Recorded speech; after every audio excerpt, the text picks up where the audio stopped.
Hi to all, welcome back to this channel. This is Akshita. ఈ వీడియోలో నేను మీకు 10th class physical science chapter 5 explain చేయబోతున్నా. Chapter 5 వచ్చేసి refraction of light at plane surfaces. Actually మనం part 1 part 2 complete చేసుకున్నాం. This is the part 3 video, continuation video అనమాట. Actually part 1 and part 2లో మనం ఏం తెలుసుకున్నాం? రీఫ్రాక్షన్ అంటే ఏంటి, రిలేటివ్ రీఫ్రాక్షన్ అంటే ఏంటి, అదేవిధంగా ప్రిన్సిపల్ యూజ్ చేసి లైక్ సెన్స్లా. ఓకే, సో ఇవన్నీ కూడా మనం తెలుసుకుంటూ వచ్చాం. Now total internal reflection. So యాక్చువల్గా మనం ప్రీవియస్ వీడియోలో ఏం తెలుసుకున్నామంటే యాంగిల్ ఆఫ్ రిఫ్రాక్షన్ అనేది ఎప్పుడైనా కానీ చాలా తక్కువగానే ఉంటుంది, 90 degrees కన్నా చాలా తక్కువగానే ఉంటుంది. ఒకవేళ యాంగిల్ ఆఫ్ రిఫ్రాక్షన్ అనేది 90 degreesకు ఈక్వల్గా తీసుకున్నట్టయితే ఏం జరగచ్చు? సో దాని యొక్క రిజల్ట్నే టోటల్ ఇంటర్నల్ రిఫ్లెక్షన్ అనమాట. Okay, so total internal reflection అంటే ఏంటో మనం తెలుసుకుందాం ఇప్పుడు. యాక్చువల్లీ రీఫ్రాక్షన్లో టోటల్ ఇంటర్నల్ రిఫ్లెక్షన్ గురించి తెలుసుకుంటున్నాం. Then activity 5, use the same materials as used in lab activity 1. Place the semicircular glass disc in such a way that its diameter coincides with interface line mm and its center coincides with the point O as we have done in the lab activity. Okay, యాక్చువల్గా మనం ఇంతకుముందు lab యాక్టివిటీలో ఒక experiment చేసాం. Okay, so దాంట్లో use చేసినటువంటి మెటీరియల్స్ని మనం ఇక్కడ కూడా యూజ్ చేయాల్సి ఉంటుంది. అండ్ ఇందులో మనం ఏం చేయాలంటే ముందుగా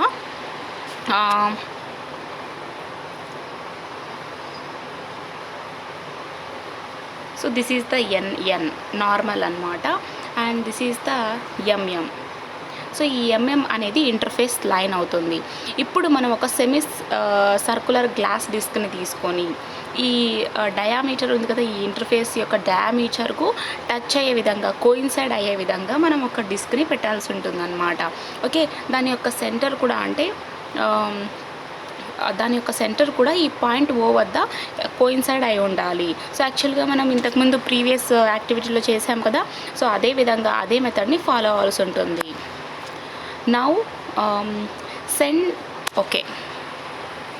Now send light from the curved side of the semicircular glass disc. This means that we are making in light travel from denser medium to rarer medium.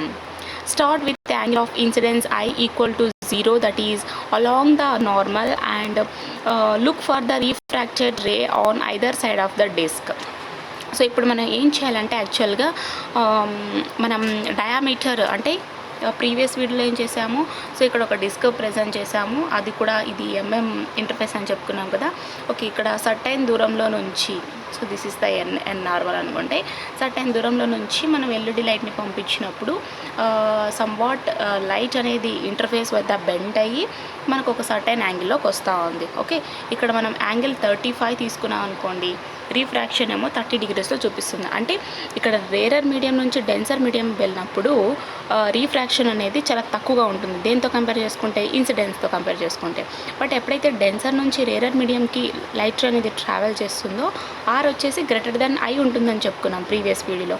So అదే అనమాట, ఇక్కడ కూడా అదే చెప్తున్నారు. ఇప్పుడు మనం ఇక్కడ హారిజంటల్ వైపు నుంచి మనం ఇంతకుముందు ల్యాబ్ యాక్టివిటీలో లైట్ని పాస్ చేసాం. బట్ ఇక్కడ ఏం చేయాలంటే కర్వ్డ్ సైడ్ ఉంటుంది కదా, semi circular glass disc. So ఇది ఒక గ్లాస్ డిస్క్ అయితే ఇదంతా కూడా కర్వ్డ్ సైడ్ అవుతుంది. సో ఈ సైడ్ నుంచి మనం లైట్ని పంపించాలని చెప్తున్నారు. సో ఇప్పుడు సెమీ సర్కులర్ గ్లాస్ డిస్క్ ఉంటుంది కదా, దాని యొక్క కర్వ్ సైడ్ నుంచి మనం ఇప్పుడు ఒక లైట్ని పంపించాలన్నమాట. అంటే ఇక్కడ మనం పంపిస్తున్నటువంటి లైట్ ఏ మీడియం నుంచి ఏ మీడియంలోకి వెళ్తుంది? డెన్సర్ మీడియం నుంచి రేరర్ మీడియంలోకి వెళ్తుంది. అంటే గ్లాస్ మీడియం నుంచి ఎయిర్ మీడియంలోకి వస్తూ ఉంది. ఇప్పుడు మనం ఎంత యాంగిల్తో లైట్ని పాస్ చేయాలి అంటే ఫస్ట్ మనం 0 degreesతో స్టార్ట్ చేయాలన్నమాట. అంటే నార్మల్ నుంచి 0 degreesతో స్టార్ట్ చేయాలి. తర్వాత రీఫ్రాక్టెడ్ రే ఏ వైపున అంటే ఆ డిస్క్ యొక్క అదర్ సైడ్ ఏ విధంగా వస్తుందో మనం రీఫ్రాక్టెడ్ రేని కూడా అబ్జర్వ్ చేయాల్సి ఉంటుంది. Where do you find the refracted ray? So ఈ ఎక్స్పెరిమెంట్ మనం ప్రాక్టికల్గా చేసినట్టయితే మనకు రీఫ్రాక్టెడ్ రే ఎక్కడ వస్తుంది అనేటువంటి ఐడియా వస్తుందన్నమాట. Does it deviate from it's path when it enters the rarer medium? You might have noticed that it doesn't deviate. Okay, so ఇప్పుడు మనం ఈ విధంగా డెన్సర్ మీడియం నుంచి రేరర్ మీడియంలోకి లైట్ రేని పాస్ చేస్తున్నప్పుడు లేదా లైట్ ట్రావెల్ చేస్తున్నప్పుడు సో ఇదేమన్నా డీవియేట్ అవుతుందా? ఓకే, సో ఎప్పుడైతే రేరర్ మీడియంలోకి ఎంటర్ అవుతుందో డీవియేట్ అయ్యేటువంటి ఛాన్సెస్ ఏమన్నా ఉంటాయా అంటే ఇక్కడ ఎటువంటి డీవియేట్ అయ్యేటువంటి ఛాన్సెస్ అయితే ఉండవు. Send laser light along angles of incidence 5 degrees, 10 degrees, 15 degrees, etc. and measure the angle of refraction. Tabulate the results in table 3 as shown below and note the values I and R in the table. Okay, ఇప్పుడు మనం first 0 నుంచి start చేసాం కదా, along the normal 0 నుంచి start చేసాం. ఇప్పుడు మనం laser లైట్ని యాంగిల్ ఆఫ్ ఇన్సిడెన్స్ అంటే ఎంత యాంగిల్ ఆఫ్ ఇన్సిడెన్స్తో పంపించాలంటే ఫస్ట్ 5 degrees, ఆ తర్వాత ఇంక్రీస్ 10 degrees, 15 degrees, ఈ విధంగా మనం పెంచుకుంటూ వెళ్ళాలన్నమాట. అండ్ ఈ విధంగా యాంగిల్ ఆఫ్ ఇన్సిడెన్స్ని మనం పెంచుకుంటూ వెళ్ళినప్పుడు రిఫ్రాక్షన్ యాంగిల్ ఎంత వచ్చిందో కూడా దాన్ని కూడా మనం మెజర్ చేయాల్సి ఉంటుంది. సో మెజర్ చేసి ఇక్కడ టేబుల్ 3లో మనం ఐ వాల్యూస్ని ఆర్ వాల్యూస్ని అంతా కూడా ఇక్కడే నోట్ చేయాల్సి ఉంటుంది అన్నమాట. At what angle of incidence do you notice that the refracted ray grazes the interface separating the two media, air and glass? So ఇక్కడ మనం ఎంత ఇన్సిడెంట్ యాంగిల్తో సో ఎంత ఇన్సిడెంట్ యాంగిల్తో మనం పంపిస్తే రిఫ్రాక్టెడ్ రే ఇంటర్ఫేస్ వద్ద గ్రేజ్ అవుతుంది. అంటే ఇంటర్ఫేస్ అంటే ఏంటి ఇక్కడ?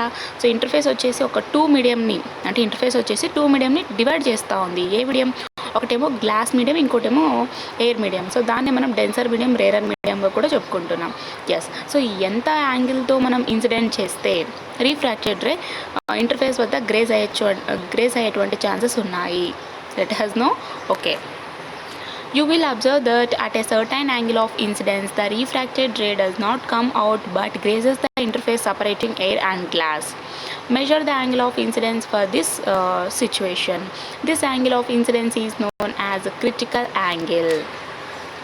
ఓకే, సో ఇప్పుడు మనం దీని ద్వారా ఏం చెప్పుకోవచ్చు అంటే సర్టెన్ యాంగిల్ ఆఫ్ ఇన్సిడెన్స్ వద్ద మనకు రిఫ్రాక్టెడ్ రే అనేది అయితే రాదు, కానీ ఇంటర్ఫేస్ వద్ద గ్రేజ్ అవుతుంది. సో ఈ ఇంటర్ఫేస్ ఏం చేస్తుంది? టూ మీడియంని సపరేట్ చేస్తూ ఉంది, డివైడ్ చేస్తూ ఉంది. సో ఈ ఇంటర్ఫేస్ వద్ద గ్రేజ్ అవుతూ ఉందన్నమాట, కానీ మనకైతే రిఫ్రాక్టెడ్ రే రాదు. అంటే ఒక సర్టెన్ యాంగిల్ ఆఫ్ ఇన్సిడెంట్ వద్ద మనకు రిఫ్రాక్టెడ్ రే అయితే రాదు, కానీ ఇంటర్ఫేస్ వద్ద గ్రేజ్ అవుతూ ఉంది. సో దీన్ని మనం యాంగిల్ ఆఫ్ ఇన్సిడెంట్ అంటే ఈ సిచ్యువేషన్లో మనం యాంగిల్ ఆఫ్ ఇన్సిడెన్స్ని మెజర్ చేసినట్టయితే ఆ వచ్చేటువంటి యాంగిల్ ఆఫ్ ఇన్సిడెన్స్ని మనం ఇక్కడ క్రిటికల్ యాంగిల్ అని చెప్తా ఉన్నాం. సో ఏంటి ఇంకా క్లియర్గా అంటే సర్టెన్ యాంగిల్ ఆఫ్ ఇన్సిడెంట్ వద్ద రిఫ్రాక్టెడ్ అనేది అయితే రాదు, రిఫ్రాక్టెడ్ రే, బట్ ఇంటర్ఫేస్ వద్ద గ్రేజ్ అవుతుంది. సో ఈ ఇంటర్ఫేస్ అంటే ఏంటి? టూ మీడియంస్ని సపరేట్ చేస్తూ ఉంది. ఒకవేళ మనం ఈ సిచ్యువేషన్లో అంటే రిఫ్రాక్టెడ్ రే రాని సిచ్యువేషన్లో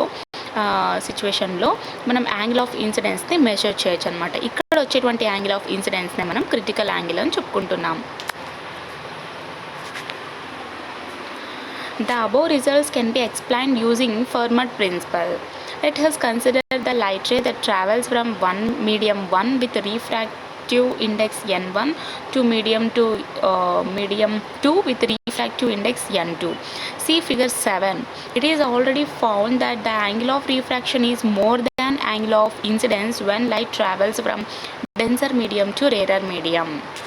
Okay, so ఇప్పుడు మనం పైన వచ్చినటువంటి ఈ రిజల్ట్స్ని అంటే ఇక్కడ వచ్చినటువంటి యాంగిల్ ఆఫ్ ఇన్సిడెన్స్నే మనం క్రిటికల్ యాంగిల్ అని చెప్పుకుంటున్నాం. ఇక్కడ వచ్చినటువంటి రిజల్ట్స్ని ఏ విధంగా ఎక్స్ప్లెయిన్ చేయొచ్చు అంటే ఫార్మాట్ ప్రిన్సిపల్ యూజ్ చేసి ఎక్స్ప్లెయిన్ చేయొచ్చు. అండ్ మనకు 4th చాప్టర్లోనే ఫార్మాట్ ప్రిన్సిపల్ అంటే ఏంటో తెలిసింది, రైట్ నా?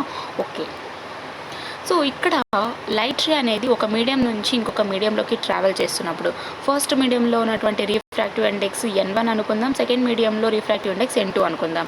బట్ మనకు తెలుసు సో ఎప్పుడైతే లైట్ రే అనేది డెన్సర్ మీడియం నుంచి రేరర్ మీడియంలోకి ట్రావెల్ చేస్తుందో ఆర్ గ్రేటర్ దెన్ ఐ ఉంటుంది, అంటే angle of refraction greater than angle of incident ఉంటుందని మనకు తెలుసు. యాక్చువల్లీ పార్ట్ 1లో తెలుసుకున్నాం కదా. ఎస్, సో ఇప్పుడు for the angle of incidence I let r be the angle of refraction. ఇక్కడ ఐని మనం యాంగిల్ ఆఫ్ ఇన్సిడెన్స్ అనుకుంటున్నాం అండ్ ఆర్ని యాంగిల్ ఆఫ్ రిఫ్రాక్షన్ అనుకుందాం. సెన్స్ లా గురించి మనకు తెలుసు. సో సెన్స్ లా వచ్చేసి sin i by sin r equals to కాన్స్టెంట్గా అయినా తీసుకోవచ్చు, లేదంటే n1 sin i equals to n2 sin r అయినా తీసుకోవచ్చు. ఇక్కడ సెన్స్ లా ప్రకారంగా మనం ఇక్కడ n1 sin i equals to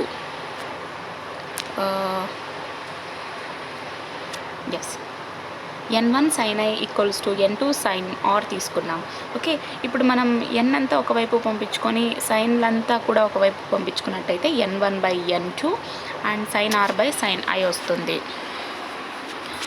We know that n1/n2 is greater than 1, so that sin r by sin i is greater than 1.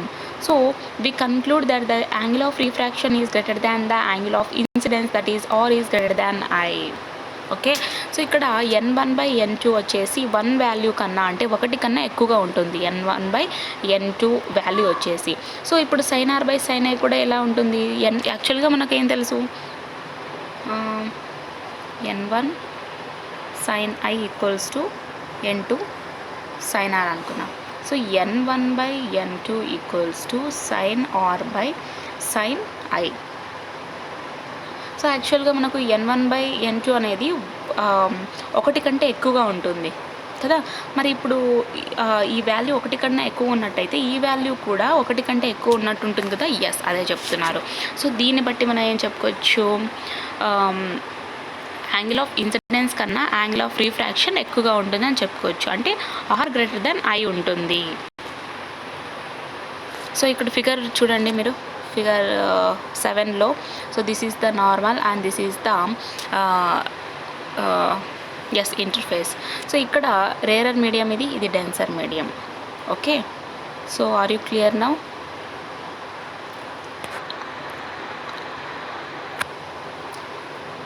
యాక్చువల్గా ఇక్కడ ఏం జరుగుతుందంటే, ఫస్ట్ మనం సర్టెన్ యాంగిల్లో పంపించినప్పుడు రీఫ్రాక్షన్ జరుగుతూ ఉంది. But certain angle of incident వద్ద రీఫ్రాక్టెడ్ రే రాదు, కానీ ఇంటర్ఫేస్ వద్ద గ్రేజ్ అవుతుందని చెప్పుకున్నాం. సో అదే ఇక్కడ సర్టెన్ యాంగిల్ ఆఫ్ అంటే ఈ యాంగిల్ అనమాట. సర్టెన్ యాంగిల్ ఆఫ్ ఇన్సిడెంట్ వద్ద రీఫ్రాక్టెడ్ రే అనేది అయితే రాదు, బట్ ఈ ఇంటర్ఫేస్ వద్ద గ్రేజ్ అవుతుందని చెప్పుకున్నాం కదా. ఇదే ఫిగర్ 7 చెప్తుంది అనమాట మనకు. The angle of incidence at which the light ray traveling from denser medium to rarer medium grazes the interface is called critical angle for denser medium. It is shown in figure 7. Yes, ఇందాక చెప్పుకున్నాం కదా, ఒక certain angle of incident వద్ద light ray అనేది denser medium నుంచి rarer మీడియంకు travel చేస్తున్నప్పుడు refracted ray అయితే రాదు, కానీ ఇంటర్ఫేస్ వద్ద గ్రేజ్ అవుతూ ఉంది. దీన్నే మనం క్రిటికల్ యాంగిల్ అని కూడా అంటున్నాం. ఓకే, సో ఈ సర్టైన్ యాంగిల్ ఆఫ్ ఇన్సిడెన్స్ అంటున్నాం కదా. సో ఆ సర్టైన్ యాంగిల్ ఆఫ్ ఇన్సిడెన్స్నే మనం ఇక్కడ క్రిటికల్ యాంగిల్గా చెప్పుకుంటున్నాం. సో ఆ క్రిటికల్ యాంగిల్ ఏం చేస్తుంది, ఎప్పుడైతే మనం ఒక పర్టికులర్ యాంగిల్ ఆఫ్ ఇన్సిడెన్స్తో మనం రేని పంపించినప్పుడు డెన్సర్ మీడియం నుంచి రేరర్ మీడియంలోకి ట్రావెల్ చేస్తున్నప్పుడు అక్కడ రీఫ్రాక్టెడ్ రే అయితే ఎటువంటి పరిస్థితిలో రాదు, కానీ ఇంటర్ఫేస్ వద్ద మనం పంపించినటువంటి రే అనేది గ్రేజ్ అవుతూ ఉంది. దాన్ని మనం క్రిటికల్ యాంగిల్ అని చెప్పుకుంటున్నాం. Let C be the critical angle, then R becomes 90 degrees.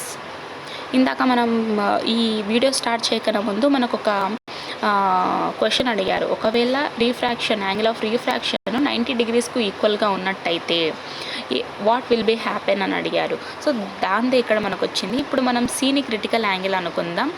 R వచ్చేసి 90 డిగ్రీస్ ఉంది, అంటే రీఫ్రాక్షన్ వచ్చేసి 90 డిగ్రీస్ ఉంది, angle of refraction. So we get n1/n2 equals to sin 90 by sin c. Okay, so ఇక్కడ sin r by sin i అంటున్నాం. యాక్చువల్గా wait n1/n2 equals to sin r by sin i అంటున్నాం. ఇక్కడ sin r ఎంత ఇచ్చారు మనకు, 90 degrees ఇచ్చారు. sin i అంటే ఏంటి అంటే పర్టికులర్ యాంగిల్ ఆఫ్ ఇన్సిడెన్స్నే మనం ఏం చెప్పుకుంటున్నాం, క్రిటికల్ యాంగిల్ చెప్పుకుంటున్నాం. సో ఇక్కడ క్రిటికల్ యాంగిల్ని మనం ఏం తీసుకున్నాం, c అనుకున్నాం. కాబట్టి n1/n2 equals to sin 90 by sin c. So ఇక్కడ అదే చెప్తున్నారు. sin 90 అంటే ఏంటి, 1. So that is 1/sin c. We get sin c equals to, ఇప్పుడు మనం sin cని ఇటువైపు పంపించేస్తే sin c equals to 1/n1/n2, that is n2/n1. ఇది పైకి వెళ్తే ఇక్కడ n2/n1 వస్తుంది. Okay, are you clear now? So we know that n1/n2, that is n2 is called n1/n2 is called refractive index of denser medium with respect to rarer medium. ఇప్పుడు మనకు sin c equals to n2/n1 వచ్చింది, కానీ N1/N2 అనేది refractive index of denser medium with respect to rarer medium అని మనకు తెలుసు. Okay, so ఇప్పుడు దాని ప్రకారంగా మనం సైన్స్ ఈక్వల్స్ టు 1/N1/N2గా రాసుకునే బదులు డైరెక్ట్గా N12 ఈ విధంగా రాసుకోవచ్చు అనమాట. So that is science equals to 1/N12. Can you find the critical angle of water using the above equation? Discuss it in your class. Okay, so యాక్చువల్గా మనం ఇక్కడ క్రిటికల్ యాంగిల్ని యూజ్ చేసుకొని పైన ఇచ్చినటువంటి అబోవ్ ఈక్వేషన్ ఉంది కదా, సో ఆ equation use చేసుకొని వాటర్ యొక్క క్రిటికల్ యాంగిల్ని మనం ఫైండ్ అవుట్ చేయొచ్చా? Okay, let it be. What happens to light when the angle of incidence is greater than critical angle?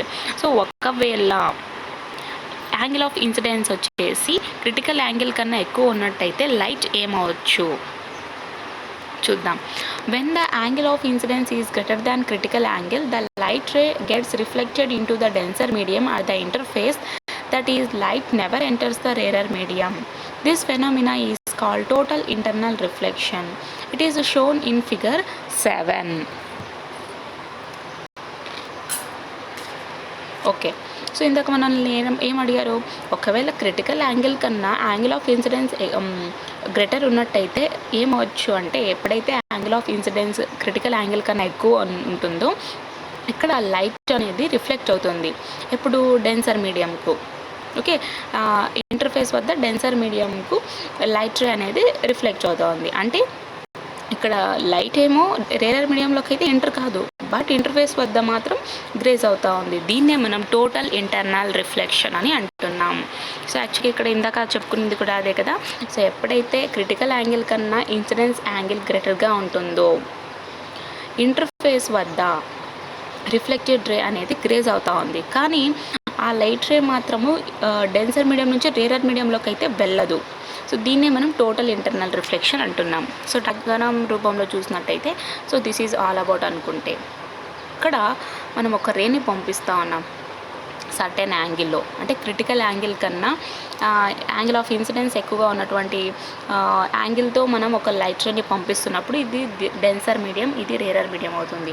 So ఎప్పుడైతే లైట్ రే అనేది డెన్సర్ మీడియం నుంచి రేరర్ మీడియం ట్రావెల్ అవుతూ ఉంటుందో ఇంటర్ఫేస్ వద్ద, ఓకే, ఇంటర్ఫేస్ వద్ద grace అవుతుందన్నమాట, అంటే ఈ రూపంలో వెళ్ళిపోతూ ఉంది. బట్ రిఫ్లెక్షన్ అయితే జరగదు, రీఫ్రాక్షన్ అయితే జరగదు. సో అందుకని చెప్పి ఎప్పుడైతే లైట్ రే అనేది ఇంటర్ఫేస్ వద్ద రీఫ్రాక్టెడ్ రే గ్రేజ్ అవుతూ ఉందో, అంటే క్రిటికల్ యాంగిల్ కన్నా యాంగిల్ ఆఫ్ ఇన్సిడెన్స్ ఎక్కువగా ఉన్నప్పుడు ఆ లైట్ అయితే రేరర్ మీడియంలోకి ఎంటర్ కాదు, ఓకే, కానీ ఇంటర్ఫేస్ వద్ద గ్రేజ్ అవుతూ ఉంది. దీన్నే మనం టోటల్ ఇంటర్నల్ రిఫ్లెక్షన్ అని అంటున్నాం. Discuss these ideas in your class and find out the critical angle of water. So ఇప్పుడు వీటి గురించి అంతా కూడా మీరు ఒకటికొకటి డిస్కస్ చేసుకొని వాటర్ యొక్క క్రిటికల్ యాంగిల్ ఎంత ఉందో ఫైండ్ అవుట్ చేయమని చెప్తున్నారు. Let us see an example on total internal reflection. Okay, మరి ఇప్పుడు మనం టోటల్ ఇంటర్నల్ రిఫ్లెక్షన్కు ఒక ఎగ్జాంపుల్ చూద్దామా?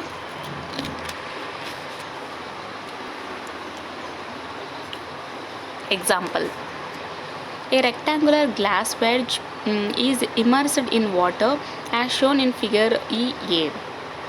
For what value of angle alpha will be the beam of light which is normally incident on AB reach AC entirely, as shown in figure EB? Take the refractive index of water as 4/3 and refractive index of glass is 3/2.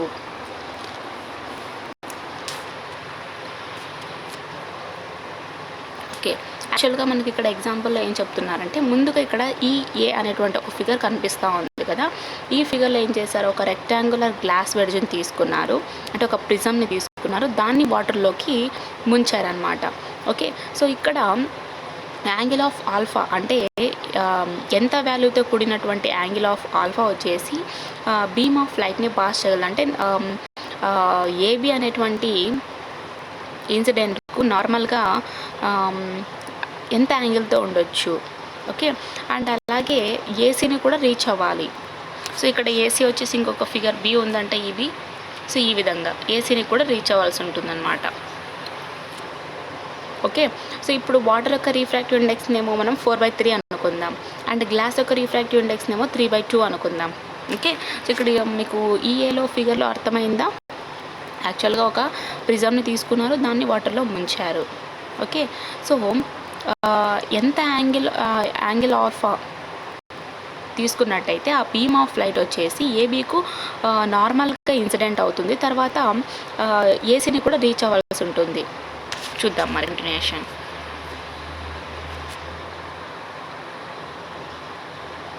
So ఇక్కడ ఏబీకు నార్మల్గా వస్తుంది and at the same time ఏసీని కూడా reach అవ్వాల్సి ఉంటుంది. From the geometry of figure EB, it is clear that the angle of incidence on the side BC is equal to alpha. Dotted line is a normal drawn the point of incidence. The ray should undergo total internal reflection to reach C. For occurrence of total internal reflection, the value of alpha must be greater than the critical angle at the interface of water and glass.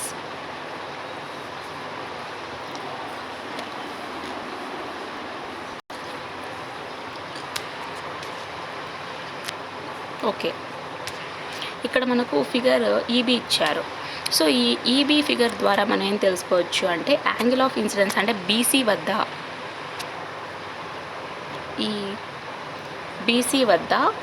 Angle of incidence అనేది ఆల్ఫాకు ఈక్వల్గా ఉందన్నమాట.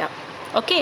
So ఇక్కడ మనకు dotted lines కనిపిస్తున్నాయి కదా, ఈ dotted lines అంతా కూడా ఆల్ఫా ఉన్నటువంటి నార్మల్ అనమాట. అంటే పాయింట్ ఆఫ్ ఇన్సిడెన్స్ వద్ద మనం డ్రా చేసినటువంటి డాటెడ్ లైన్స్గా చెప్పుకోవచ్చు. ఇప్పుడు ఇక్కడ పాస్ అవుతున్నటువంటి రే ఏమవుతుంది అంటే టోటల్ ఇంటర్నల్ రిఫ్లెక్షన్ అవుతుందన్నమాట. అంటే సీని రీచ్ అవ్వడానికి టోటల్ ఇంటర్నల్ రిఫ్లెక్షన్ కిందకు వెళ్తుంది ఈ రే. సో ఇక్కడ టోటల్ ఇంటర్నల్ రిఫ్లెక్షన్ అనేది జరుగుతూ ఉంది. అంటే ఆటోమేటిక్గా ఆల్ఫా వాల్యూ వచ్చేసి క్రిటికల్ యాంగిల్ కన్నా అంటే వాటర్ ఇంటర్ఫేస్ వద్ద క్రిటికల్ యాంగిల్ కన్నా ఎక్కువగా ఉంటుందన్నమాట. ఓకే. సో చాలా జాగ్రత్తగా ఫిగర్ని అబ్జర్వ్ చేయండి, లేదంటే మీకు కొంచెం కన్ఫ్యూజ్ అవుతుంది. ఎస్. సో ఇక్కడ ఫిగర్ ఈబీ ఉంది కదా, ఇక్కడ ఈ ట్రయాంగిల్ ఏబిసి ఉంది, రైట్ నో. ఎస్. సో మనకి ఇక్కడ యాంగిల్ ఆఫ్ ఇన్సిడెన్స్ అంటే ఈ బీసీ వద్ద యాంగిల్ ఆఫ్ ఇన్సిడెన్స్ ఉంది కదా. సో ఎంత ఉంది అంటే ఆల్ఫాకు ఈక్వల్గా ఉంది. మనకి ఇక్కడ డాటెడ్ లైన్స్ కనిపిస్తున్నాయి కదా, సో అదే అన్నమాట. ఇక్కడ వస్తున్నటువంటి రే ఏమవుతుంది అంటే సీని రీచ్ అవ్వడానికి టోటల్ ఇంటర్నల్ రిఫ్లెక్షన్ కిందకి వెళ్తుందన్నమాట.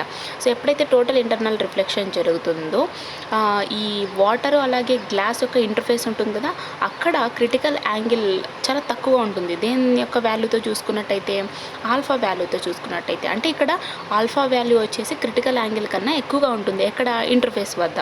సో ఇంటర్ఫేస్ వాటర్ అలాగే గ్లాస్ని డివైడ్ చేస్తూ ఉంది.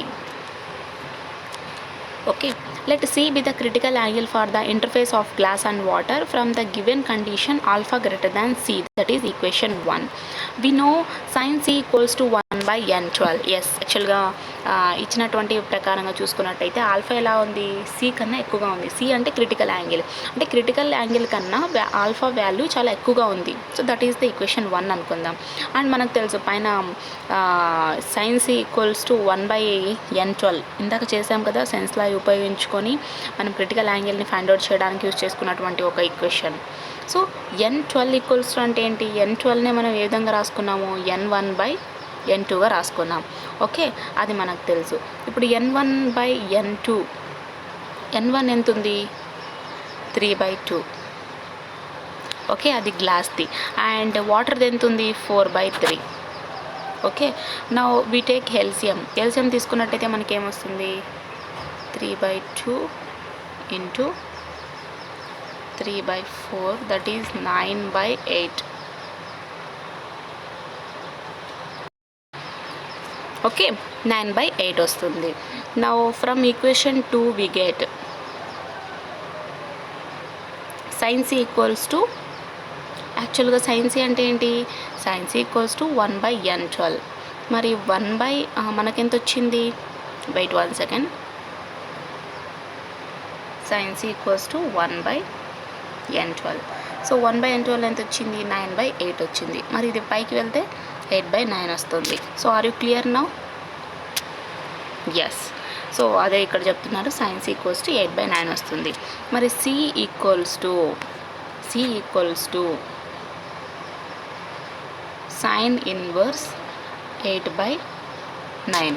సమ్వాట్ మనం యాంగిల్ కనుక్కున్నట్టయితే sin ఇన్వర్స్ 8/9 వచ్చేటువంటి సమ్వాట్ వాల్యూ కనుక్కున్నట్టే 62 degrees 30 minutes అలా వస్తుందన్నమాట. సో ఇక్కడ hence alpha is greater than C, అంటే ఆల్ఫా వాల్యూ సి కన్నా ఎక్కువగా ఉందని చెప్పుకోవచ్చు. let us see few activities of total internal reflection. So ఇప్పుడు మీకు అర్థమైంది టోటల్ ఇంటర్నల్ రిఫ్లెక్షన్ ఏ విధంగా ఉందా అంటే, ఎప్పుడైతే ఒక రే వచ్చేసి డెన్సర్ మీడియం నుంచి రేరర్ మీడియంకి ట్రావెల్ అవుతా ఉందో ఇంటర్ఫేస్ వద్ద గ్రేజ్ అవుతా ఉంది, బట్ రేరర్ మీడియంలోకి అయితే ఎంటర్ కావడం లేదు. అలాగే రీఫ్రాక్టెడ్ రే కూడా ఫామ్ కావడం లేదు. దాన్ని మనం టోటల్ ఇంటర్నల్ రిఫ్లెక్షన్ అంటున్నాం. సో టోటల్గా మనం ఇక్కడ చూసుకున్నట్టయితే టోటల్ ఇంటర్నల్ రిఫ్లెక్షన్లో యాంగిల్ ఆఫ్ ఇన్సిడెన్స్ వచ్చేసి క్రిటికల్ యాంగిల్ కన్నా ఎక్కువగా ఉంటుందన్నమాట. Okay, are you clear now?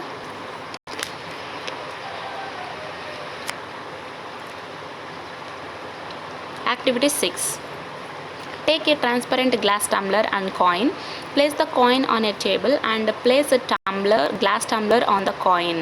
Observe the coin from the side of the glass. Yes. ఇప్పుడు మనం ఏం చేయాలంటే ఒక ట్రాన్స్పరెంట్ గ్లాస్ టంబ్లర్ని తీసుకోవాలి, అలాగే ఒక కాయిన్ని కూడా తీసుకోవాలి. సమ్వాట్ 1 రూపీ కాయిన్ లేక ఇతర మెటల్ కాయిన్ ఏదైనా తీసుకోవచ్చు. ఇప్పుడు మనం ఒక టేబుల్ మీద కాయిన్ని పెట్టాలన్నమాట. ఓకే, అదేవిధంగా ఆ కాయిన్ మీద ఒక గ్లాస్ టంబ్లర్ తీసుకున్నాం కదా, ట్రాన్స్పరెంట్ గ్లాస్ టంబ్లర్ అంటే దాంట్లోకి మనం ఏం వేసినా కనిపించాలి, అటువంటి గ్లాస్ టంబ్లర్ని తీసుకోవాలి. ముందుగా మనం ఏం చేస్తున్నాము, ఒక టేబుల్ మీద ఒక కాయిన్ని పెట్టాం, ఆ కాయిన్ మీద ఒక గ్లాస్ టంబ్లర్ని పెడుతున్నాం. ఇప్పుడు observe the coin from the side of the glass. ఇప్పుడు ఆ గ్లాస్ ఉంటుంది కదా, ఆ గ్లాస్కు సైడ్ నుంచి మనం ఆ కాయిన్ని అబ్జర్వ్ చేయమని చెప్తున్నారు. Can you see the coin? Now fill the glass tumbler with water and observe the coin from the side of the glass. Can you see the coin? Explain why the coin disappears from view. Okay, so ఇప్పుడు ఏం చెప్తున్నారంటే, ముందుగా మనం ఏం చేసాము, ఒక table మీద coin పెట్టాము, ఆ కాయిన్ మీద గ్లాస్ టంబ్లర్ పెట్టాం. ఇప్పుడు మనం ఆ గ్లాస్కు సైడ్ నుంచి చూడాలన్నమాట, కాయిన్ కనిపిస్తుందా లేదా అని చెప్పి. సో అలా చూసినప్పుడు మనకి ఏం తెలుస్తుందంటే కాయిన్ కనిపిస్తుంది. ఓకే, సో కాయిన్ కనిపిస్తుంది. అండ్ ఎప్పుడైతే మనం ఆ గ్లాస్ టంబ్లర్లోకి వాటర్ వేస్తామో, సో వాటర్ వేసినప్పుడు సైడ్ నుంచి చూస్తాము కాయిన్ కనిపిస్తుందా లేదా. సో ఎందుకు ఇక్కడ కాయిన్ డిసపియర్ అవుతుంది చూసినప్పుడు. ఓకే, సో వీటికి మనం ఇంతకు ముందుగానే చూసాం అక్కడ ప్రీవియస్ వీడియోలో. టాప్ ఆఫ్ ద వెజిల్ చూసినప్పుడు మనకి ఏ విధంగా ఉంటుంది. ఓకే, టాప్ ఆఫ్ ద వెజిల్ చూసినప్పుడు మనకు డిసపియర్గా కనిపిస్తుంది. From the side of the view చూసినప్పుడు మనకు సమ్ డిఫరెన్సెస్ అనేవి వచ్చాయి. ప్రీవియస్ వీడియోలో మనం తెలుసుకున్నాం కదా. Activity 7. Activity 7. Take a cylindrical transparent vessel. You may use 1 liter beaker. Place a coin at the bottom of the vessel. Now pour water until you get the image of the coin on the water surface. Look at the surface of water from a side. See figure 8. Can you explain why the image of the coin is formed? So ఈ యాక్టివిటీని మనం ప్రీవియస్గానే చేసేసాం. I think part 1 వీడియోలో అనుకుంటున్నా. Okay, somewhat better. ఇప్పుడు మనం ఒక cylindrical transparent వెజల్ని తీసుకోవాలన్నమాట. So it may be 1 litre beaker కూడా తీసుకోవచ్చు. ఇప్పుడు ఏం చేయాలంటే ఆ వెజిల్ బాటంలోకి మనం ఒక కాయిన్ వేయాల్సి ఉంటుంది. యాక్చువల్గా ఇంతకుముందు చేసినటువంటి ప్రీవియస్ యాక్టివిటీ అంటే యాక్టివిటీ 6లో మనం ఏం చేసాం, ఫస్ట్ మనం ఒక కాయిన్ని పెట్టాము, కాయిన్ మీద ఒక టంబ్లర్ని పెట్టాము. కానీ ఇక్కడ మనం ఏం చేయాలంటే ముందుగా ఒక వెజిల్ తీసుకోవాలి, ఆ వెజిల్ బాటంలో ఒక కాయిన్ని పెట్టాల్సి ఉంటుంది. ఓకే, ఇప్పుడు మనం ఆ వెజిల్లోకి వాటర్ని వేయాల్సి ఉంటుంది. సో వేస్తే మనకు ఆ వాటర్ సర్ఫేస్ ఉంటుంది కదా, ఆ వాటర్ సర్ఫేస్ మీద మనకు ఆ కాయిన్ యొక్క ఇమేజ్ కనిపిస్తుంది అనమాట. అంటే ఎప్పుడైతే మనం సైడ్ నుంచి ఆ వాటర్ సర్ఫేస్ సైడ్ నుంచి చూస్తామో, so top of the view చూసినప్పుడు దానికైతే వేరే, బట్ ఎప్పుడైతే మనం సైడ్ ఆఫ్ ద గ్లాస్ నుంచి చూస్తామో, సో ఈ కాయిన్ యొక్క ఇమేజ్ అనేది మనకు వాటర్ సర్ఫేస్ ఎక్కడైతే ఉంటుందో అక్కడ ఇమేజ్ కనిపిస్తుంది. So can you explain the image of the coin is formed. So ఎందుకు ఇక్కడ సైడ్ నుంచి మనం వాటర్ సర్ఫేస్ యొక్క సైడ్ నుంచి చూసినప్పుడు ఎందుకు ఆ కాయిన్ యొక్క ఇమేజ్ ఫామ్ అవుతుంది? సో దీనికి రీజన్ ఏం చెప్పుకోవచ్చు మనం, total internal reflection. Okay,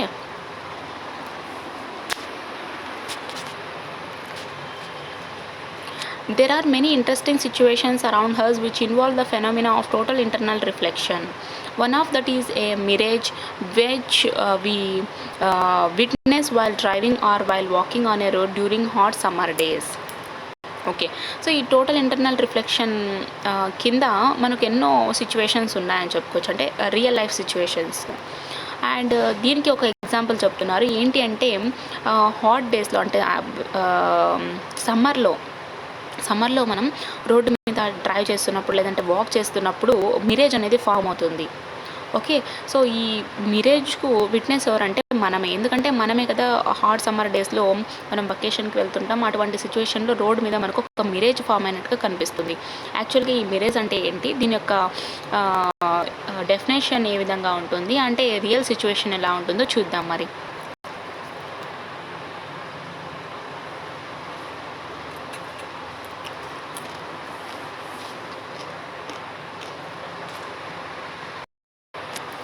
Yes, mirages. Mirage is an optical illusion where it appears that water has collected on the road at a distant place, but when we get there, we don't find any water. Yes, ఇక్కడ mirages అంటే ఏంటి అంటే ఇది ఒక optical illusion అని చెప్పుకోవచ్చు. అంటే నిజానికి అక్కడ ఏముండదు, మనకు అలా ఉన్నట్టుగా కనిపిస్తుంది.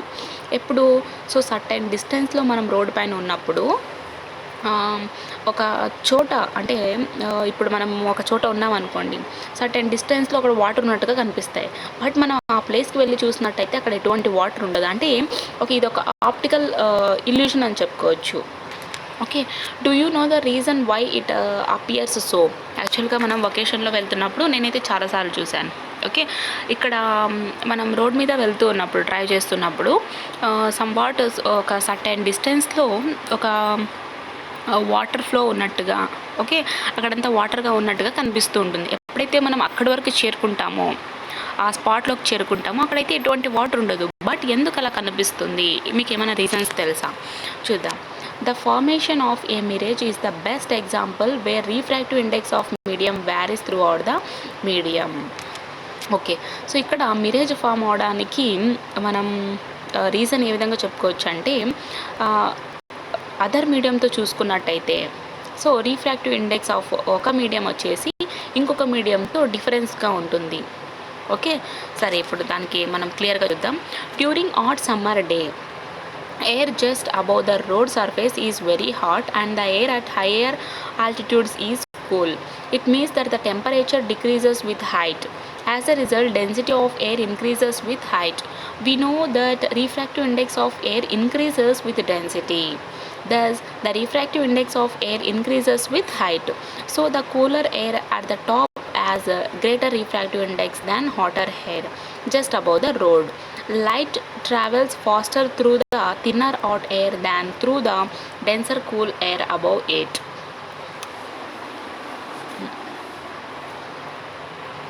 ఓకే, సో సమ్మర్ డేస్లో ఏమవుతుంది అంటే రోడ్ మీద ఉన్నటువంటి హెయిర్ ఉంటుంది కదా, ఆ రోడ్ సర్ఫేస్ మీద ఉన్నటువంటి హెయిర్ చాలా హార్డ్గా ఉంటుందన్నమాట.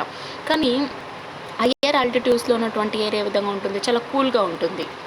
అందుకే మనం కొండ ప్రాంతాల్లో వెళ్ళినట్టయితే చాలా చల్లగా ఉంటుంది.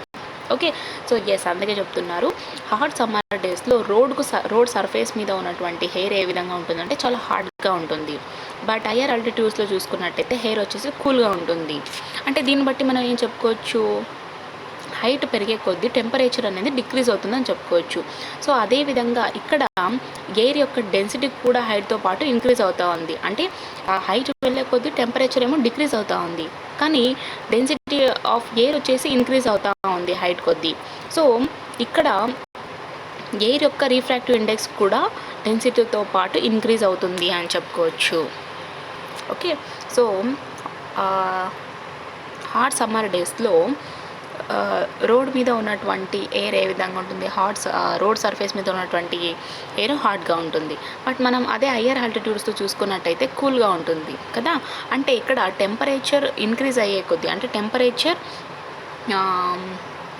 హైట్ పెరిగే కొద్దీ టెంపరేచర్ ఏమవుతుంది, డిక్రీజ్ అవుతూ ఉంది. ఇక్కడ హైట్ ఏమో పెరుగుతూ ఉంది అండ్ టెంపరేచర్ ఏమవుతుంది, డిక్రీజ్ అవుతూ ఉంది.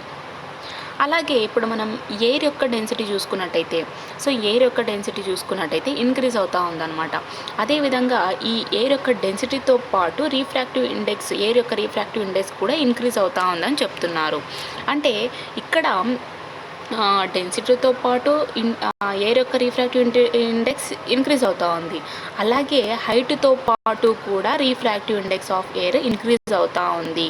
అందుకని చెప్పే రోడ్ మీద ఉన్నటువంటి హాట్ ఎయిర్ కన్నా, అంటే హాట్ ఎయిర్ రీఫ్రాక్టివ్ ఇండెక్స్ కన్నా కూల్ ఎయిర్ యొక్క రీఫ్రాక్టివ్ ఇండెక్స్ని ఎక్కువగా ఉంటుందన్నమాట. సో ఆటోమేటిక్గా లైట్ వచ్చేసి థిన్నర్ హాట్ ఎయిర్లోనే ఎక్కువగా ప్రయాణం చేస్తుంది, అంటే చాలా ఫాస్ట్గా ప్రయాణం చేస్తుంది. దేంతో కంపేర్ చేసుకుంటే, డెన్సర్ కూల్ ఎయిర్తో కంపేర్ చేసుకుంటే. So are you clear now? Yes. So hot summer డేస్లో రోడ్ సర్ఫేస్ మీద ఉన్నటువంటి హెయిర్ చాలా హాట్గా ఉంటుంది. బట్ హయ్యర్ ఆల్టిట్యూడ్స్లో చూసుకున్నట్టయితే, అంటే రోడ్కు చాలా హైట్లో చూసుకున్నటువంటి ప్లేసెస్లో చూసినట్టయితే అక్కడ కూల్గా ఉంటుందన్నమాట ఎయిర్. అంటే దీన్ని బట్టి హైట్ ఇంక్రీజ్ అయ్యే కొద్దీ టెంపరేచర్ డిక్రీజ్ అవుతూ ఉంది.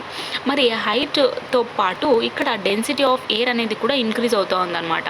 సో డెన్సిటీతో పాటు రీఫ్రాక్టివ్ ఇండెక్స్ యొక్క హైట్తో కూడా, ఓకే, సో హైట్తో కూడా రీఫ్రాక్టివ్ ఇండెక్స్ ఇంక్రీజ్ అవుతుంది అని చెప్పుకోవచ్చు. సో ఇదంతా కూడా మనం దేనికి చెప్పుకుంటున్నాం? సో రోడ్ మీద ఉన్నటువంటి హాట్ ఎయిర్ యొక్క రీఫ్రాక్టివ్ ఇండెక్స్ వచ్చేసి చాలా తక్కువగా ఉంటుంది, కానీ కూల్ ఎయిర్ యొక్క రీఫ్రాక్టివ్ ఇండెక్స్ ఎక్కువగా ఉంటుందన్నమాట. టాప్లో ఉన్నటువంటి హెయిర్, అది కూడా కూల్ హెయిర్, దాని రీఫ్రాక్టివ్ ఇండెక్స్ ఎక్కువగా ఉంటుంది. రోడ్ మీద ఉన్నటువంటి హాట్ ఎయిర్ యొక్క రీఫ్రాక్టివ్ ఇండెక్స్ చాలా తక్కువగా ఉంటుంది. సో అందుకని చెప్పే లైట్ అనేది థిన్నర్ హాట్ ఎయిర్లో చాలా ఫాస్ట్గా ట్రావెల్ చేస్తుంది అనమాట, కానీ డెన్సర్ కూల్ ఎయిర్లో చాలా స్లోగా ట్రావెల్ చేస్తూ ఉంది. When the light from a tall object such as a tree or from the sky passes through a medium just above the road, whose refractive index decreases towards ground, it suffers refraction and takes a curved path because of total internal reflection. See figure 9c. Okay, so ఎప్పుడైతే ఒక tall object అనుకుందాం, అంటే ఒక tree అనుకుందాం, okay, so certain ఏరియాలో ఒక tree అనుకుందాం. So ఇదంతా కూడా ట్రీ కదా. ఎస్. సో ఇప్పుడు టాల్ ఆబ్జెక్ట్ నుంచి వస్తున్నటువంటి ఆ లైట్ ఉంటుంది కదా. సో ఈ లైట్ అనేది మీడియం ద్వారా పాస్ అవుతూ ఉంది. సో ఇక్కడ ఏ మీడియం అనుకుందాం? ఎయిర్ మీడియం అనుకుందాం. అంటే రోడ్ మీద ఉన్నటువంటి మీడియం, సో ఎయిర్ మీడియం కదా. ఎస్, అది పాస్ అవుతుంది. సో దీని యొక్క రీఫ్రాక్టివ్ ఇండెక్స్ ఏ విధంగా ఉంటుంది అంటే చాలా తక్కువగా ఉంటుంది గ్రౌండ్తో కంపేర్ చేసుకుని చూసుకున్నట్టుగా.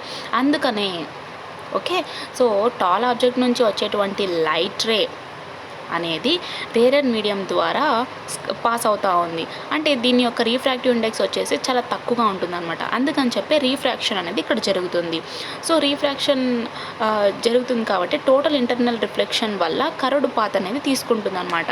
ఇక్కడ మనకు ఇచ్చారు కదా ఈసీలో. సో ఇక్కడ ఈ విధంగా కర్వ్ వచ్చింది చూడండి.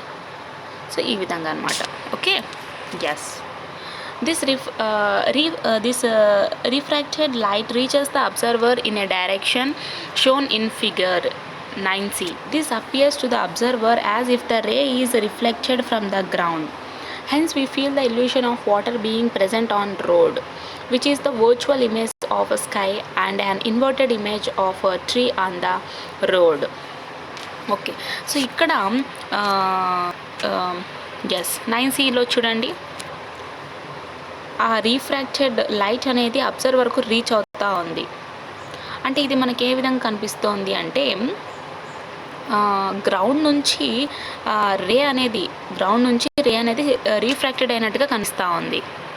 ఓకే, అందుకని చెప్పే మనం రోడ్ పైన వాటర్ ఉన్నట్టుగా ఫీల్ అవుతూ ఉంటాం. అంటే దాన్నే మనం మిరేజ్ అని చెప్పుకుంటున్నాం. సో ఇక్కడ నిజానికి రోడ్ మీద మనకు కనిపించేది ఏంటి అంటే స్కై యొక్క వర్చువల్ ఇమేజ్ అన్నమాట. ఓకే, అలాగే రోడ్ మీద మనకు 9c ఫిగర్లో చూసుకున్నట్టయితే ఇన్వర్టెడ్ ఇమేజ్ ఆఫ్ ట్రీ కనిపిస్తూ ఉంది కదా.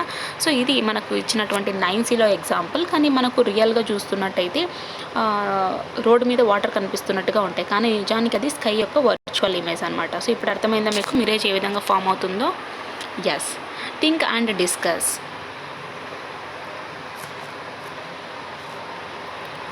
Why should you see a mirage as flowing water? Can you take a photo of a mirage? Okay, so మనకు రోడ్ మీద మిరేజ్ కనిపిస్తూ ఉంది. ఏ విధంగా కనిపిస్తుంది అంటే అక్కడ వాటర్ ఫ్లో ఉన్నట్టుగా కనిపిస్తూ ఉంది. బట్ యాక్చువల్గా మనం ఎప్పుడైతే ఆ స్పాట్కి వెళ్ళి చూస్తామో అక్కడ ఎటువంటి వాటర్ ఫ్లో అనేది ఉండదు, ఎందుకంటే ఇక్కడ టోటల్ ఇంటర్నల్ రిఫ్లెక్షన్ అనేది జరుగుతూ ఉంది. ఎస్, సో ఇప్పుడు మనం మిరేజ్ యొక్క ఫోటోని తీసుకోవచ్చా అంటే ఎస్, ఆఫ్ కోర్స్ తీసుకోవచ్చు. ఎస్, ఇందాక ఇక్కడ చూసాం కదా, సో ఈ విధంగా అనమాట. And then applications of total internal reflection. So total internal reflection మన రియల్ లైఫ్ టైంలో ఏ విధంగా ఉపయోగిస్తామో చూద్దాం. Brilliance of diamonds. ముందుగా డైమండ్స్లో ఏ విధంగా ఉపయోగిస్తాం? Total internal reflection is the main reason for brilliance of diamonds. The critical angle of diamond is very low. So if a light ray enters a diamond, it is very likely to undergo total internal reflection which makes the diamond shine. ముందుగా diamonds, వజ్రాలు ఎందుకు ఎక్కువగా మెరుస్తాయి అంటే దీనికి కారణం total internal reflection అనమాట. Okay, మనకు total internal reflection కాన్సెప్ట్లో క్రిటికల్ యాంగిల్ ఏ విధంగా ఉంటుంది? చాలా తక్కువగా ఉంటుందని చెప్పుకున్నాం. ఎస్, ఇక్కడ కూడా అదే చెప్తున్నారు. సో డైమండ్ యొక్క క్రిటికల్ యాంగిల్ చాలా తక్కువ ఉంటుంది, అంటే 24.4 degrees ఉంటుంది అనమాట. అండ్ ఎప్పుడైతే లైట్ రే అనేది డైమండ్లోకి ఎంటర్ అవుతుందో, సో టోటల్ ఇంటర్నల్ రిఫ్లెక్షన్ జరగడం వల్ల ఇక్కడ డైమండ్ అనేది చాలా షైన్గా కనిపిస్తుంది, అంటే మెరుస్తున్నట్టుగా కనిపిస్తూ ఉంది. And next optical fibres. Total internal reflection is the basic principle behind working of optical fiber. A optical fiber is very thin fiber made of glass or plastic having radius about a micrometer. A bunch of such thin fibers form a light pipe.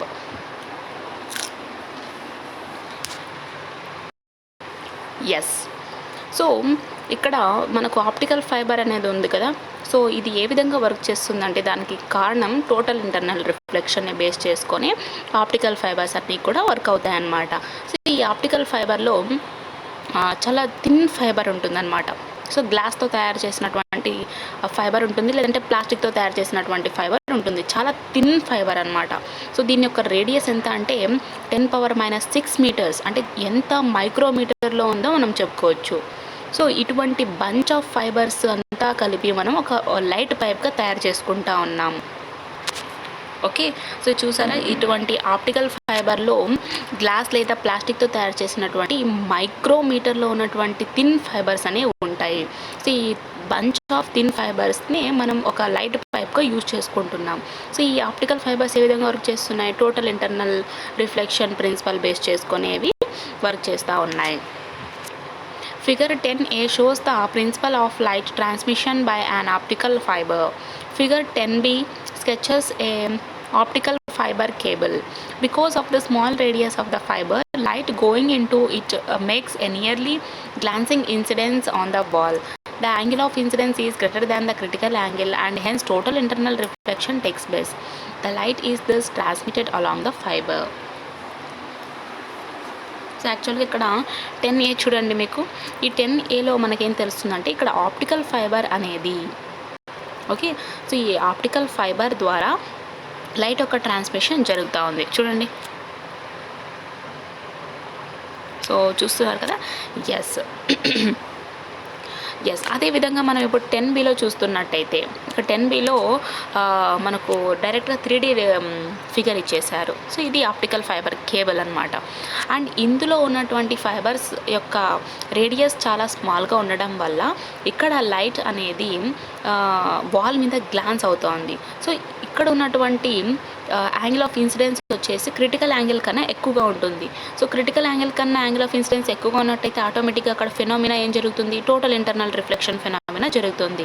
So ఆటోమేటిక్గా మనకు light అనేది ఈ fibre నుంచి transmit అవ్వడం జరుగుతుంది. All organs of the human body are not accessible to the naked eye of the doctor. For example, intestines.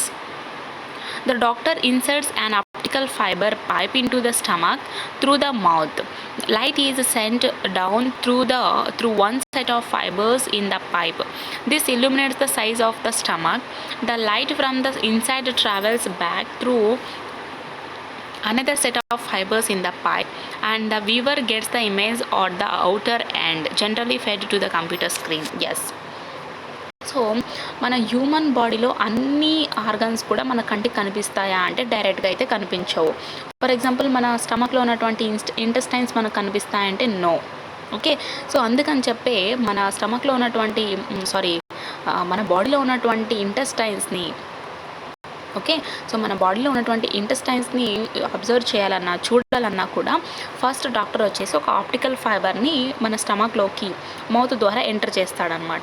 So ఇక్కడ ఈ ఫైబర్స్లో ఉన్నటువంటి అంటే ఈ ఫైబర్స్ ద్వారా లైట్ అనేది పాస్ అవడం జరుగుతుంది. అండ్ మన స్టమక్లో ఉన్నటువంటి మొత్తం ఇమేజెస్ అంతా కూడా మనకు ఇల్యూమినేట్ చూపిస్తుంది అనమాట. సో ఇన్సైడ్లో ఉన్నటువంటి మొత్తం ఇమేజ్ అంతా కూడా మనకు ఆ లైట్ రూపంలో కనిపిస్తుంది. ఓకే, ఇక్కడ సెట్ ఆఫ్ ఫైబర్స్ ఉంటాయి. ఓకే, సో ఒక ఫైబర్ నుంచి లైట్ వెళ్ళినట్టయితే ఇంకొక ఫైబర్ నుంచి మనకు వ్యూ కనిపిస్తూ ఉంటుంది. సో ఈ వ్యూని మనం కంప్యూటర్ స్క్రీన్ మీద చూడొచ్చు. The other important application of fiber optics is to transmit communication signals through light pipes. For example, about 2000 telephone signals appropriately mixed with the light waves may be simultaneously transmitted through a typical optical fiber. The clarity of the signals transmitted in this way is much better than other conventional methods.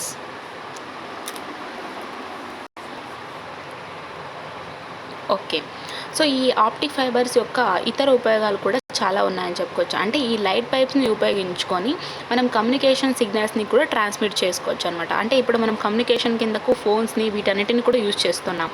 ఇంతకుముందు land lines ఉండేవి. So ఈ land lines ద్వారా మనం ఏ విధంగా ఒకరికొకరు communicate అయ్యేవాళ్ళం అంటే ఈ optic fibres ద్వారా అని చెప్పుకోవచ్చు.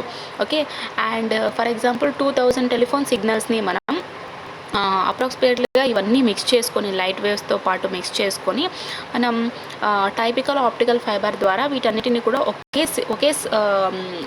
సిచ్యువేషన్ అంటే ఒకే టైంలో వీటిని ట్రాన్స్మిట్ చేయొచ్చు. సో ఈ విధంగా ట్రాన్స్మిట్ చేసేటువంటి అన్ని సిగ్నల్స్ యొక్క క్లారిటీ ఏ విధంగా ఉంటుందంటే ఇతర మెథడ్లో చూసుకున్నట్టంటే ఫర్ ఎగ్జాంపుల్ అదర్ కన్వెన్షనల్ మెథడ్స్తో చూసుకున్నట్టయితే ఈ సిగ్నల్స్ యొక్క క్లారిటీ అనేది చాలా బాగుంటుందని చెప్పుకోవచ్చు. ఓకే, సో ఇది ఆప్టికల్ ఫైబర్ యొక్క అప్లికేషన్. ఇంకొక విధంలో బేస్ చేసుకొని ఏ ప్రిన్సిపల్ని బేస్ చేసుకొని టోటల్ ఇంటర్నల్ రిఫ్లెక్షన్ బేస్ చేసుకొని. How does light behave when glass slab is introduced in it's path. So ఒకవేళ లైట్ వచ్చేసి లైట్ ట్రావెల్ చేస్తున్నప్పుడు దాని యొక్క లైట్ ట్రావెలింగ్ పాత్లో మనం ఒక గ్లాస్ స్లాబ్ని పెట్టినట్టయితే ఏమవచ్చు? మేబీ రిఫ్లెక్షన్ జరగవచ్చు, రీఫ్రాక్షన్ జరగవచ్చు, లేదా టోటల్ ఇంటర్నల్ రిఫ్లెక్షన్ జరగవచ్చు. ఓకే, చూద్దాం మరి. Refraction through a glass slab. Yes, so glass స్లాబ్ని పెట్టినప్పుడు రీఫ్రాక్షన్ జరుగుతుందంట. A thin glass slab is formed when a medium is isolated from its surrounding by two plane surfaces parallel to each other. Let us determine position and nature of the image formed when the slab is placed in front of an object. Let us do an activity. Yes, so ఎప్పుడైతే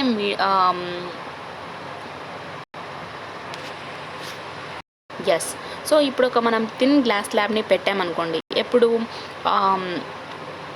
ఒక మీడియంను two plane surfaces అంటే ప్యారలల్గా ఉన్నటువంటి two plane surfaces divide చేస్తూ ఉంది కదా. So అప్పుడు మనం ఒక గ్లాస్ స్లాబ్ని ఇన్సర్ట్ చేసినప్పుడు ఇక్కడ ఎప్పుడైతే మనం ఒక ఆబ్జెక్ట్కు గ్లాస్ స్లాబ్ని మనం ఇన్సర్ట్ చేస్తామో ఆ ప్లేస్లో పెడతామో అక్కడ ఉన్నటువంటి ఇమేజ్ పొజిషన్ ఎలా ఉంటుంది, ఆ ఇమేజ్ నేచర్ అంటే ఇన్వర్టెడ్ ఇమేజా, రియల్ ఇమేజా, బ్లర్ ఇమేజా, బల్జ్డ్ ఇమేజా, సో ఆ ఇమేజ్ యొక్క నేచర్ ఏ విధంగా ఉంటుంది, అలాగే పొజిషన్ ఏ విధంగా ఉంటుందో మనం ఇప్పుడు నెక్స్ట్ యాక్టివిటీ ద్వారా తెలుసుకుందాం అన్నమాట. Okay, lab activity 2. సో ఈ ల్యాబ్ యాక్టివిటీలో మనం ఏంటి అంటే determination of position and nature of image formed by A glass slab. Okay, so ఈ యాక్టివిటీలో మనం ఏం తెలుసుకుంటున్నాము, ఒక గ్లాస్ స్లాబ్ పెట్టినప్పుడు ఇమేజ్ యొక్క పొజిషన్ ఏ విధంగా ఉంటుంది, అలాగే ఇమేజ్ యొక్క నేచర్ ఏ విధంగా ఉంటుందో చూద్దాం. Materials required: plank, chart paper, clamps, scale, pencil, thin glass slab and pins. So ఈ యాక్టివిటీకి కావాల్సినటువంటి మెటీరియల్స్ అన్నీ కూడా ఇక్కడ చెప్పుకున్నాం కదా. Yes. Next procedure. Place a piece of chart on a plank, clamp it. Place a glass slab in the middle of the paper. Draw border line along the edges of the slab by using a pencil. Remove it. You will get a figure of a rectangle. Name the vertices of the angle as rectangle as A, B, C, D. Yes. So ఇప్పుడు మనం ఒక Planck మీద ఒక chart పేపర్ని తీసుకొని పెట్టాలన్నమాట. Okay. So పెట్టేసి, so ఇదొక ప్లాంక్ అనుకుంటే దీని మీద మనం పెట్టేసి క్లాంప్ అంటే బాగా పిన్స్ వేసి పెట్టాలన్నమాట. అతికించేలా ఉండాలి. ఇప్పుడు మనం ఒక గ్లాస్ స్లాబ్ని తీసుకొని ఆ పేపర్ మిడిల్లో పెట్టాలన్నమాట. సో పెట్టేసి ఆ గ్లాస్ స్లాబ్ యొక్క చుట్టూరా ఉన్నటువంటి ఎడ్జెస్ ఉంటాయి కదా, ఆ బార్డర్ లైన్ని మనం డ్రా చేయాల్సి ఉంటుంది పెన్సిల్ సహాయంతో. ఇప్పుడు ఆ గ్లాస్ స్లాబ్ని తీసేసి గ్లాస్ స్లాబ్ యొక్క ఫిగర్ ఏ విధంగా కనిపిస్తుంది అంటే రెక్టాంగిల్లో కనిపిస్తుంది. సో వాటి యొక్క వర్టిసెస్ని మనం ABCD అనుకుందాం. ఇక్కడ నేను ఫిగర్లో చూపిస్తా. సో ఇది ఒక ప్లాంక్ అనుకుందాం. దీని మీద మనం ఒక వైట్ పేపర్ని క్లాంప్ చేసాం అనుకుందాం. సో ఈ మిడిల్ ఆఫ్ ద పేపర్లో మనం ఒక గ్లాస్ స్లాబ్ని పెట్టేసి, సో దీని యొక్క చుట్టూరా ఎడ్జెస్లో మనం పెన్సిల్తో డ్రా చేసుకొని ఈ గ్లాస్ స్లాబ్ని రిమూవ్ చేసేయాలి. సో ఇప్పుడు మనం డ్రా చేసుకున్నటువంటి ఫిగర్ ఏ విధంగా కనిపిస్తుంది అంటే ఒక రెక్టాంగిల్లో కనిపిస్తుంది. సో వీటి యొక్క వర్టిసెస్ని మనం ABCD అనుకుంటున్నాం. Draw a perpendicular at a point on the longer side of the triangle AB. So ABCD triangle form ఉంటుంది కదా. సో లాంగర్ సైడ్ వద్ద మనం AB సైడ్ వద్ద మనం ఒక పర్పెండికులర్ని డ్రా చేయాల్సి ఉంటుంది. Again keep the slab on paper such that it coincides with the sides of the rectangle ABCD. So తిరిగి మళ్ళీ మనం ఒక స్లాబ్ని తీసుకొని ఆ పేపర్ మీద పెట్టి ABCD డ్రా చేసుకున్నటువంటి వర్టిసెస్తో డ్రా చేసుకున్నటువంటి రెక్టాంగిల్ ఉంది కదా, సో ఆ సైడ్స్కు కోయిన్సైడ్ అయ్యేలా మనం మళ్ళీ స్లాబ్ని పెట్టాల్సి ఉంటుంది అనమాట. Take 2 pins, stick them on the perpendicular line to AB. So ఇప్పుడు 2 పిన్స్ని తీసుకొని ఏబీకు మనం పర్పెండికులర్ లైన్ డ్రా చేసాం కదా, అక్కడ స్టిక్ చేయాల్సి ఉంటుంది ఆ 2 పిన్స్ని. Take 2 more pins and stick them on the other side of the slab in such a way that all pins come to view along a straight line. Remove the slab from its place. Take out the pins. Draw a straight line by using the dots formed by pins such that it reaches first edge of the rectangle.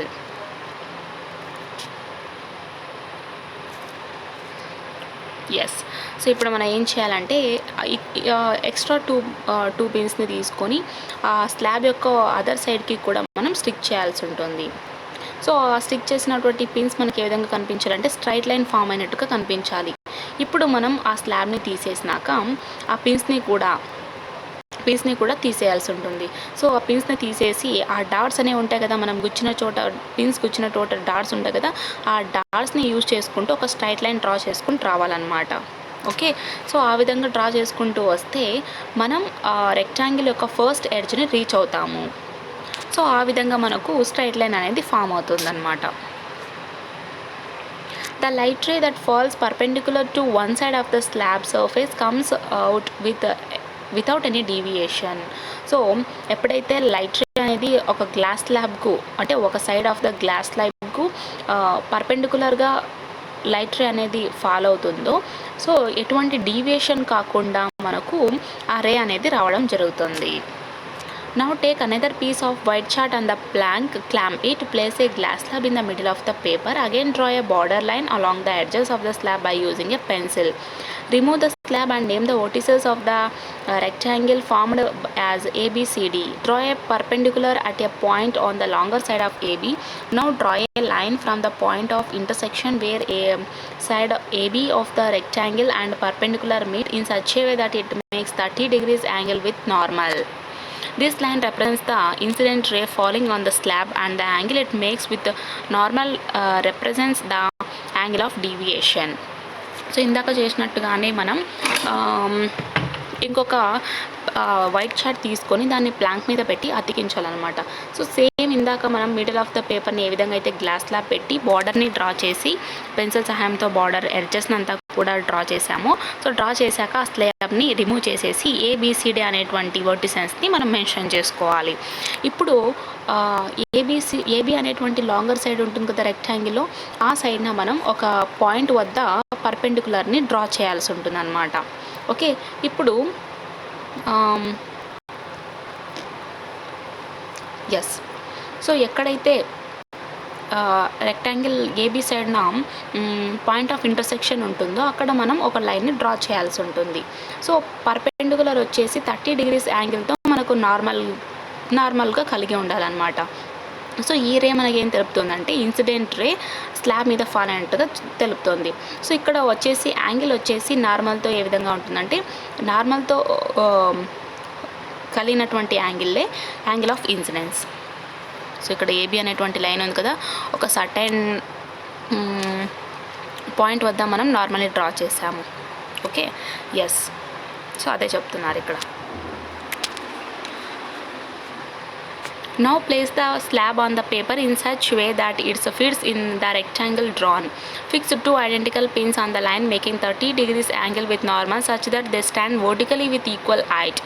By looking at the pins from the other side of the slab, fix 2 pins in such a way that all pins appear to be along a straight line. Okay, so ఇప్పుడు మనం ఏం చేయాలంటే rectangle draw చేసాం కదా, so అక్కడ ఆ paper మీద మనం స్లాబ్ని పెట్టాల్సి ఉంటుంది. ఇప్పుడు 2 ఐడెంటికల్ పిన్స్ని తీసుకొని 30 degrees యాంగిల్ నార్మల్తో 30 degrees యాంగిల్ అనేది ఫామ్ అయింది కదా, అక్కడ మనం 2 ఐడెంటికల్ పిన్స్ని పెట్టాల్సి ఉంటుంది అనమాట. సో అవి మనకి ఏ విధంగా కనిపిస్తాయంటే ఈక్వల్ హైట్తో వర్టికల్గా ఉన్నట్టుగా కనిపిస్తాయి. సో ఇప్పుడు మనం అదర్ సైడ్ నుంచి ఆ 2 పిన్స్ని చూస్తున్నట్టయితే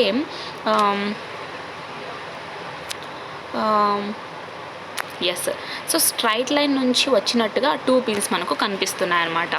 remove the slab and take out pins. Draw a straight line by joining the dots formed by 2 pins up to the edge CD of the triangle. ఇప్పుడు మనకు అదర్ సైడ్ నుంచి చూస్తున్నప్పుడు slab యొక్క other side నుంచి చూస్తున్నప్పుడు ఆ 2 pins మనకు fix అంటే స్ట్రైట్ లైన్లో నుంచి వచ్చినట్టుగా ఆ 2 పిన్స్ కనిపిస్తున్నాయి.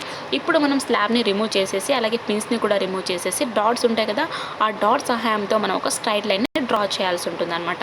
సో ఆ విధంగా సి ట్రయాంగిల్ అంటే సిడి ఎడ్జ్ ఉన్నటువంటి ట్రయాంగిల్ వైపు కూడా ఆ లైన్ అనేది ఫామ్ అవడం జరుగుతుంది. So this line represents emergent ray of light. So ఈ విధంగా మనకు రిజల్ట్గా వచ్చినటువంటి లైన్ని మనం ఎమర్జెంట్ రే ఆఫ్ లైట్ అని కూడా అనొచ్చు. సో ఇక్కడ చూడండి ఫిగర్ 11లో మీకు కనిపిస్తుంది క్లియర్గా. Yes, draw a perpendicular ON to the line CD where our last line drawn meets the line CD. Measure the angle between emergent ray and normal. This is called angle of emergence. So ఇప్పుడు మనం ఏం చేయాలంటే CD line మీద ON అనేటువంటి CD line మీద ON అనేటువంటి లైన్ని draw చేయాలని చెప్తున్నారు, ఒక పర్పెండికులర్ని డ్రా చేయాలని చెప్తున్నారు. సో ఆ లైన్ ఎలా ఉండాలంటే సిడి లైన్ని మీట్ అయ్యేలా ఉండాలి. ఓకే, ఎస్, సో ఇప్పుడు మనం యాంగిల్ ఆఫ్ అంటే ఎమర్జెంట్ రేకు అలాగే నార్మల్ రేకు ఎంత యాంగిల్ ఉందో మెజర్ చేయాల్సి ఉంటుంది అనమాట. సో ఈ విధంగా మెజర్ చేసినటువంటి యాంగిల్ని మనం యాంగిల్ ఆఫ్ ఎమర్జెన్స్ అని అంటున్నాం. Is the line formed a straight line. So ఇక్కడ స్ట్రైట్ లైన్ అనేటువంటి లైన్ ఏమైనా ఫామ్ అయిందా? Are the angles of incidence and emergence equal. So emergence angle అలాగే ఇన్సిడెన్స్ యాంగిల్ ఈక్వల్గా ఉన్నాయా? Are the incident and emergence rays parallel. So ఇక్కడ form అయినటువంటి incident ray and emergent ray ప్యారలల్గా ఉన్నాయా? Okay, you will notice an important result that the incident and emergent rays are parallel. Yes, so ఇక్కడ emergent అలాగే incident rays ప్యారలల్గా ఉన్నాయన్నమాట.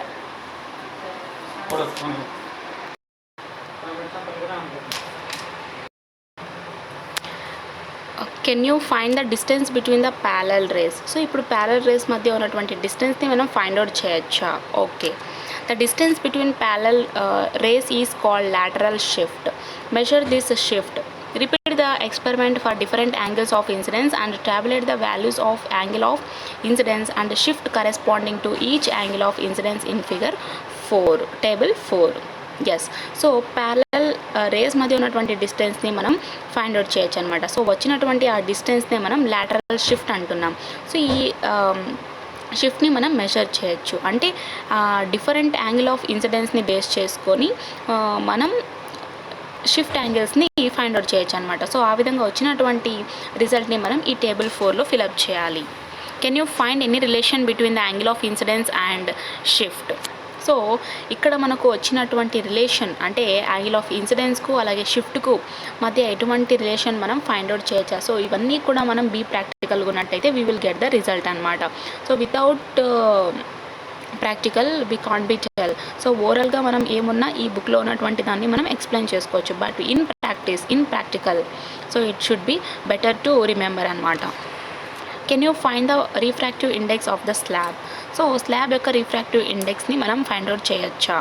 Let us find the refractive index of the slab. సరే, ఇప్పుడు slab యొక్క refractive index మనం తెలుసుకుందాం. Activity 8. Measure the thickness of the slab. Note it in your notebook. Take a white chart and fix it on the table. Take the slab and place it in the middle of the chart. Draw its boundary. Remove the slab from its place. The lines form a rectangle. Yes. So ఇప్పుడు మనం glass slab యొక్క థిక్నెస్ని measure చేయొచ్చు అనమాట. So ఇందుగా మనం ఏం చేయాలంటే ఒక white చార్ట్ని తీసుకొని ఒక టేబుల్ మీద ఫిక్స్ చేయాల్సి ఉంటుంది. ఆ వైట్ చార్ట్ని ఇప్పుడు ఒక స్లాబ్ని తీసుకొని ఆ చార్ట్ యొక్క మిడిల్లో స్లాబ్ని పెట్టేసి దాని యొక్క బౌండరీని అంతా కూడా మనం డ్రా చేయాలన్నమాట.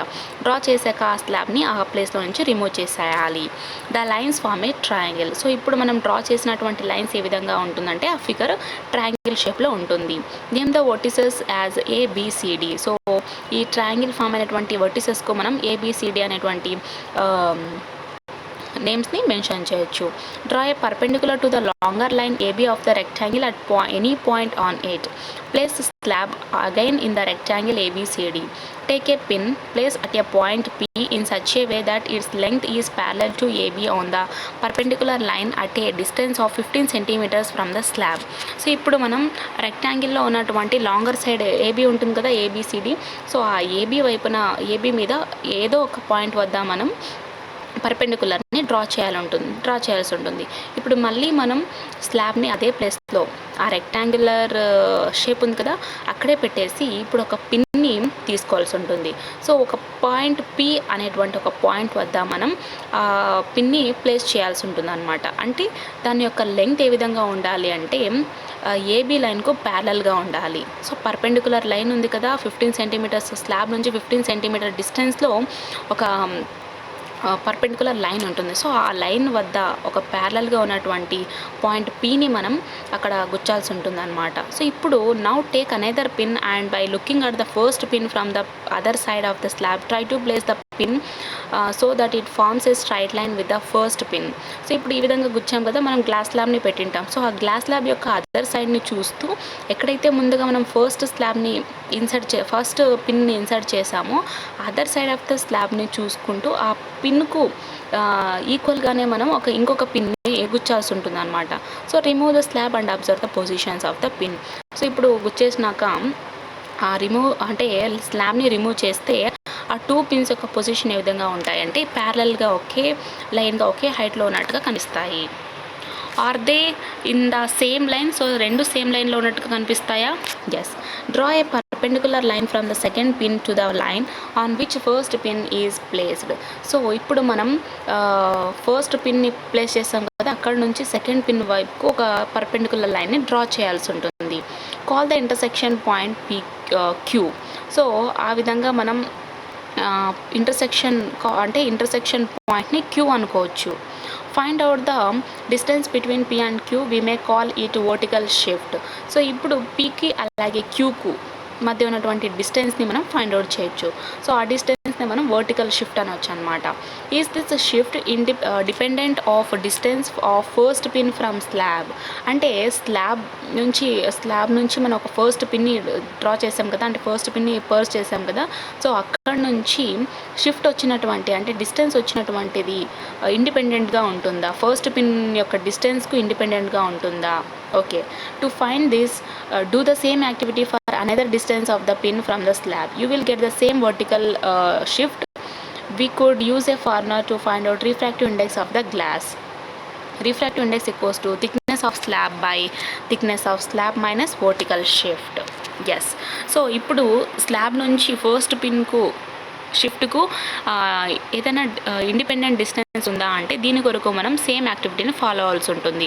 సో ఇక్కడ ఏం చేయాలంటే సేమ్ సర్టెన్ ఇంకొక డిస్టెన్స్లో మనం ఒక సర్టెన్ ఇప్పుడు 10 సెంటీమీటర్ తీసుకున్నాం అనుకోండి, సర్టెన్ 5-6 సెంటీమీటర్స్లో సమ్ డిస్టెన్స్ చేంజ్ తీసుకొని చూసినట్టయితే మనకు అగైన్ వర్టికల్ షిఫ్టే వస్తుందన్నమాట. అంటే ఇక్కడ మనం గ్లాస్ యొక్క రిఫ్రాక్టివ్ ఇండెక్స్ని ఫైండ్ అవుట్ చేయొచ్చు ఈ ఫార్ములాని బేస్ చేసుకొని. సో ఈ రిఫ్రాక్టివ్ ఇండెక్స్ వచ్చేసి thickness of the slab by thickness of slab minus vertical shift. So ఈ ఫార్ములాని మనం యూజ్ చేయొచ్చు అనమాట. So this is the end of the lesson. So ఈ లెసన్లో మనం రిఫ్రాక్టివ్ ఇండెక్స్ అంటే ఏంటో తెలుసుకున్నాం, రిలేటివ్ రిఫ్రాక్టివ్ ఇండెక్స్ తెలుసుకున్నాం, ఫార్మడ్ ప్రిన్సిపల్ తెలుసుకున్నాం, అండ్ దెన్ సెన్స్లో తెలుసుకున్నాం, టోటల్ ఇంటర్నల్ రిఫ్లెక్షన్ ఏ విధంగా ఉంటుందో తెలుసుకున్నాం, and light ray denser medium నుంచి రేరర్ మీడియం వెళ్ళినప్పుడు యాంగిల్ ఆఫ్ రిఫ్రాక్షన్ ఎలా ఉంటుంది, అండ్ రేరర్ మీడియం నుంచి డెన్సర్ మీడియంలోకి వెళ్ళినప్పుడు angle of refraction better than అయి ఉంటుందని తెలుసుకున్నాం, and at the same time total internal reflection యొక్క అప్లికేషన్స్ కూడా తెలుసుకున్నాం. So this is the end of the lesson అనమాట. ఓకే, సో స్టిల్ మీకు ఇంకా ఏమైనా డౌట్స్ ఉన్నట్టయితే కామెంట్ సెక్షన్లో కామెంట్ చేయండి. I will clear them in the comment section. Thank you.